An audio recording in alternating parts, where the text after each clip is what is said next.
আসসালামু আলাইকুম, আমন্ত্রণ জানাচ্ছি আজকে টিউটোরিয়ালে। আজকে আমরা দেখব আমরা কত সহজেই এক্সেল শিটের যে কোনো ডাটা রেঞ্জকে পিকচারে কনভার্ট করতে পারি।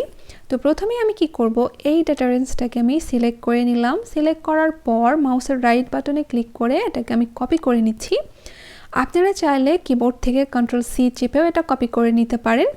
এখন আমি যে কোনো একটা সেলে ক্লিক করে নিলাম, তারপর আবারও মাউসের রাইট বাটনে ক্লিক করে এই যে পেস্ট অপশনস আছে এইখান থেকে নিচে যদি আসি, এখান থেকে আমরা দেখতে পাচ্ছি এইখানে যে পেস্ট স্পেশাল লেখা আছে, এই অ্যারোর এখানে কার্সারটা নিয়ে গেলে এখানে কিছু অপশন আমরা দেখতে পাচ্ছি।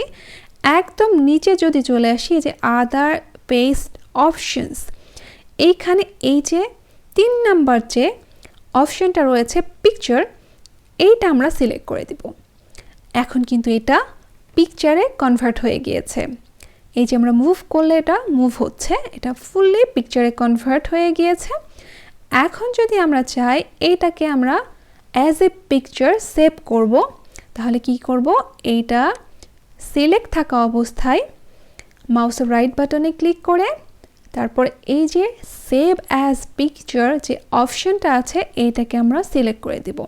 সিলেক্ট করার পর এটা আমরা যেখানে ইচ্ছে সেখানে আমাদের যে কোনো ফোল্ডারে সেভ করে নিতে পারি। আমি ডেস্কটপে এটা সেভ করে নিচ্ছি, আর এটার নাম আমি দিলাম ইমেজ দিয়ে এটা আমি সেভ করে নিলাম।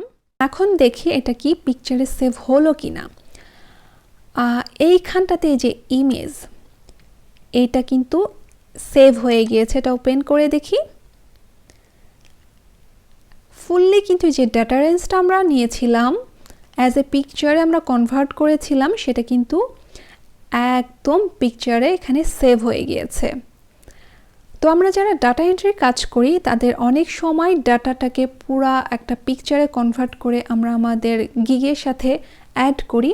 তো আমরা কিন্তু খুব সহজেই এভাবে যে কোনো ডাটা রেঞ্জকে পিকচারে কনভার্ট করে আমাদের গিগে ব্যবহার করতে পারি। তো আজকের টিউটোরিয়াল কেমন লেগেছে সেটা কিন্তু অবশ্যই জানাবেন। আজকের মতো এখানেই শেষ করছি। সকলে অনেক ভালো থাকবেন। আল্লাহ হাফেজ।